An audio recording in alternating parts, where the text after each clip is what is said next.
So with me in this car is Mauricio Barrera. He's a product manager for Google in Mountain View. That's correct. And he just came out of his talk, Google for the Modern Marketing Leader. Thank you very much for your presentation. For sure. Thank you for having me. Mauricio, in your view, what is modern marketing? What does it mean?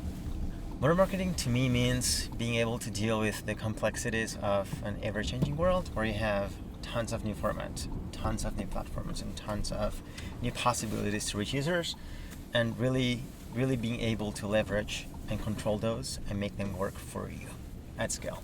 That's what I think it means. Okay, you mentioned a few different aspects of how Google sees the landscape and where Google wants to focus on essentially. Can you talk us through that? Definitely. We see a few trends in marketing that are really strong and that are really informing our product landscape and roadmap. And the first one being that we really want to try to measure across everything. And what I mean by that is being able to include and understand multi-channel, multimedia behavior and be able to produce interesting results with that. The second one is a trend that's driven towards incorporating business relevance into the media spend you have. So you have KPIs that maybe don't look exactly like the KPIs that we measure today, and we want to bridge that gap and make it easier to connect your business to what you do in Google. And the last one is machine learning, and what we mean by that is harnessing and understanding how to take advantage of those techniques and putting those in products so that we can automate frustrating and tedious workflows, or we can extract insights that maybe weren't possible without a machine learning algorithm, and just surface those to advertisers in a very simple way. Okay, so in the measurement challenge, you mentioned that measure across everything. Now the new Google signals or the Google data came out for Google Analytics, so that's already cross-device. It's not fully incorporated into all the reports yet. What else do you see as a challenge in measurement? Yeah, definitely.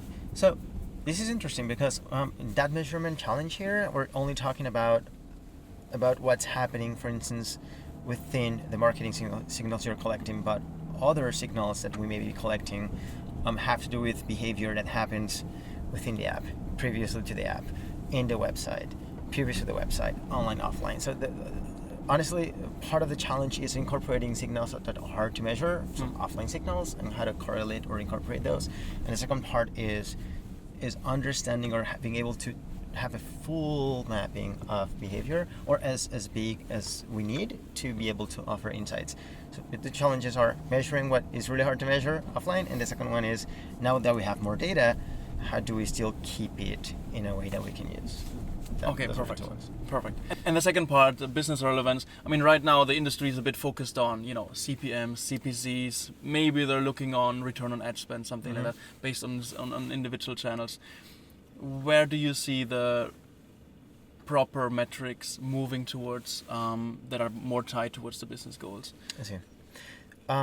What I think of, so business relevance, what I've seen for market is that the more sophisticated advertisers are already putting a middle layer to incorporate the intermediary metrics, like for instance you said CPC or maybe ROAS, and transforming those or connecting those to their business metric. So that's amazing that some folks are able to do that. What we want to do is find ways for smaller or less sophisticated advertisers with maybe less resources or time, so they can do the same thing. So one example would be, I mentioned in the talk that not all conversions are born equal, and some conversions have, for instance, really big margins. Some conversions don't really have any margin at all.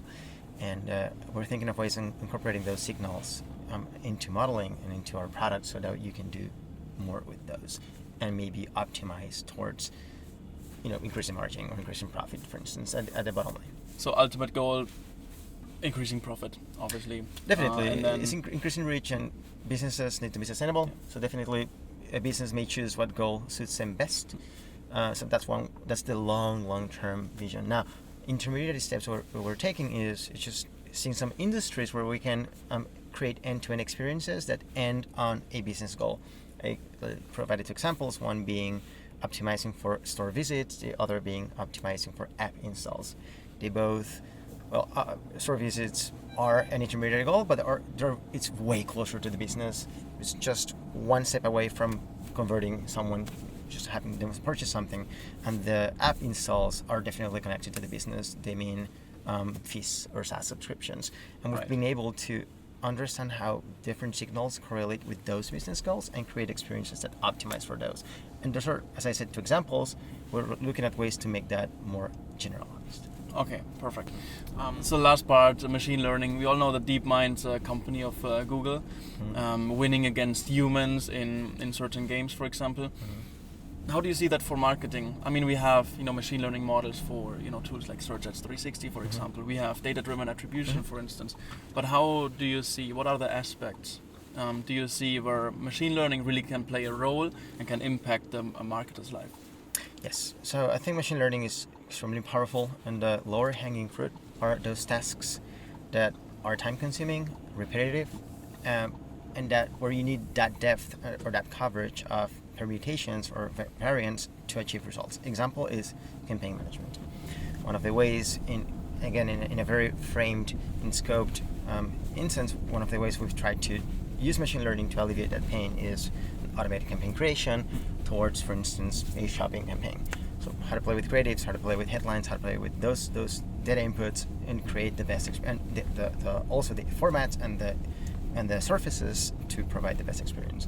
So what we're doing is pretty much taking all that work from sitting down and understanding how to pair those and where to put them, just letting a machine figure that out for you. That's one example where I think machine learning is already providing a lot of input. The second example, I think, has to do with trying to monitor accounts and surface and see patterns that may be counterproducent or actually helpful for your account. So changes in spend or changes in time and page time loads, depending on the product. And the ultimate goal, I think, is very interesting. Personally, I think is very interesting is understanding how machine learning can drive or surface business insights. And now for that category, I think a black box or an end-to-end experience is not enough, but rather human interaction is needed to incorporate, understand, and take those decisions to action. Okay. Budget is not something that most people will definitely just leave the machine, and I don't think we should do that at this point. So data scientists won't be out of business in the future, even though Google is investing in the tools. I don't think they will. Perfect. Okay, great. Thank you so much, Mauricio. Sure. Thank you so much for your presentation as well, Definitely. and Thank have you a for having great evening at Analytics Summit in Hamburg. You too. It's amazing. Thanks for the invite.